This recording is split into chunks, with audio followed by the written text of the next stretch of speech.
Assalamualaikum warahmatullahi wabarakatuh. Perkenalkan, nama saya Demaela Vesinka dari Prodi Agroteknologi Fakultas Pertanian Universitas Andalas. Saya akan memaparkan materi mengenai bagaimana Pancasila menjadi dasar negara Republik Indonesia dengan poin pertama yaitu dinamika dan tantangan Pancasila sebagai dasar negara. Lalu poin kedua adalah esensi dan urgensi Pancasila sebagai dasar negara. Lalu poin terakhir adalah makna dan pentingnya Pancasila sebagai dasar negara.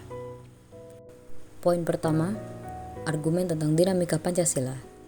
Saat dibacakannya teks proklamasi pada 17 Agustus 1945, bangsa Indonesia sepakat pengaturan kehidupan bermasyarakat, berbangsa, dan bernegara berlandaskan Pancasila dan Undang-Undang Dasar 1945.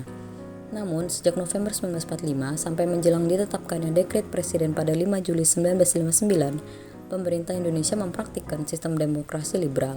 Setelah itu, sistem demokrasi liberal ditinggalkan dan kedudukan Pancasila diperkuat. Tetapi, keadaan tersebut dimanfaatkan oleh mereka yang menghendaki berkembangnya paham komunis. Puncaknya adalah peristiwa pemberontakan G30 SPKI 1965. Peristiwa ini menjadi pemicu berakhirnya pemerintahan Presiden Soekarno yang digantikan oleh pemerintahan Presiden Soeharto.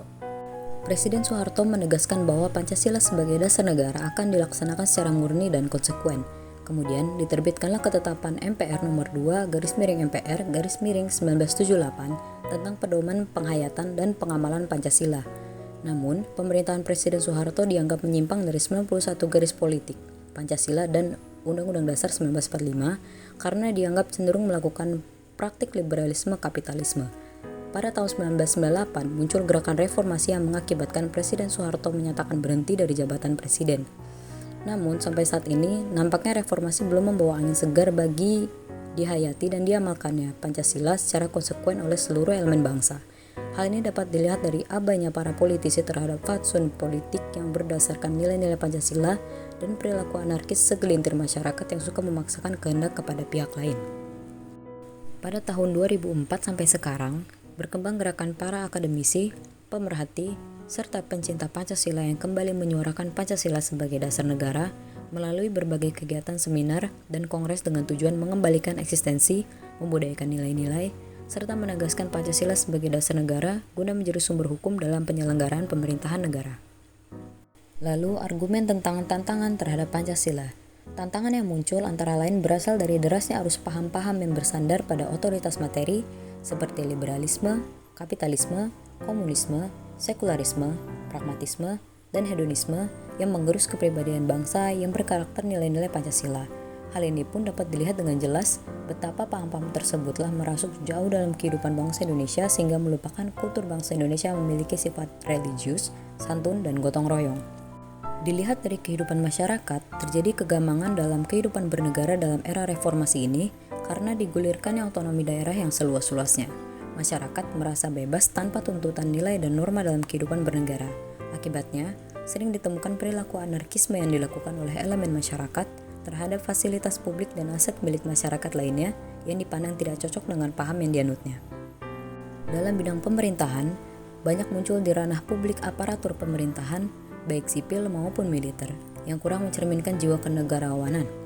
Terdapat fenomena perilaku aparatur yang aji mumpung atau mementingkan kepentingan kelompoknya saja. Lalu pada poin kedua yang dibahas pertama adalah esensi Pancasila sebagai dasar negara. Pancasila adalah substansi esensial yang mendapatkan kedudukan formal yuridis dalam pembukaan Undang-Undang Dasar Negara Republik Indonesia tahun 1945. Kedudukan Pancasila sebagai dasar negara dapat dirinci. Yang pertama, Pancasila sebagai dasar negara adalah sumber dari segala sumber tertib hukum Indonesia. Dengan demikian, Pancasila merupakan asas kerohanian hukum Indonesia yang dalam pembukaan Undang-Undang Negara Republik Indonesia dijelmakan lebih lanjut ke dalam 4 pokok pikiran. Yang kedua, Pancasila meliputi suasana kebatinan dari Undang-Undang Dasar 1945. Yang ketiga, Pancasila mewujudkan cita-cita hukum bagi dasar negara, baik hukum dasar tertulis maupun tidak tertulis. Yang keempat, Pancasila mengandung norma yang mengharuskan Undang-Undang Dasar mengandung isi yang mewajibkan pemerintah dan lain-lain penyelenggara negara, termasuk penyelenggara partai dan golongan fungsional yang memegang teguh cita-cita moral rakyat yang luhur. Dan yang kelima, Pancasila merupakan sumber semangat abadi Undang-Undang Dasar 1945 bagi penyelenggaraan negara, para pelaksana pemerintahan. Kemudian yang kedua adalah urgensi Pancasila sebagai dasar negara.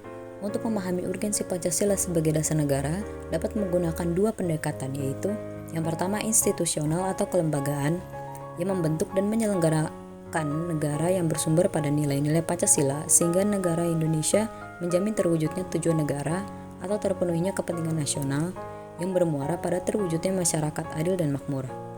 Lalu pendekatan human resources atau sumber daya manusia yang terletak pada dua aspek, yaitu orang-orang yang memegang jabatan dalam pemerintahan atau aparatur negara dan tanggung jawabnya, sehingga formulasi kebijakan negara akan menghasilkan kebijakan yang mengejawantahkan kepentingan rakyat. Apabila nilai-nilai Pancasila diamalkan secara konsisten, baik oleh penyelenggara negara maupun seluruh warga negara, maka akan terwujud tata kelola pemerintahan yang baik. Pada gilirannya, cita-cita dan tujuan negara dapat diwujudkan secara bertahap dan berkesinambungan. Lalu poin yang terakhir adalah makna dan pentingnya Pancasila sebagai dasar negara. Pancasila sebagai dasar negara berarti setiap sendi-sendi ketatanegaraan pada negara Republik Indonesia harus berlandaskan dan atau harus sesuai dengan nilai-nilai Pancasila. Hal tersebut bermakna antara lain bahwa Pancasila harus senantiasa menjadi roh atau spirit yang menjiwai kegiatan pembentuk negara seperti kegiatan mengamandemen Undang-Undang Dasar dan menjiwai segala urusan penyelenggaraan negara. Urgensi Pancasila sebagai dasar negara yang pertama yaitu agar para pejabat publik dalam menyelenggarakan negara tidak kehilangan arah. Dan yang kedua, agar partisipasi aktif seluruh warga negara dalam proses pembangunan dalam berbagai bidang kehidupan bangsa dijiwai oleh nilai-nilai Pancasila. Dengan demikian, pada gilirannya nanti, cita-cita dan tujuan negara dapat diwujudkan sehingga secara bertahap dapat diwujudkan masyarakat yang makmur dalam keadilan dan masyarakat yang adil dalam kemakmuran. Sekian pemaparan materi dari saya, kurang lebihnya mohon dimaafkan. Wassalamualaikum warahmatullahi wabarakatuh.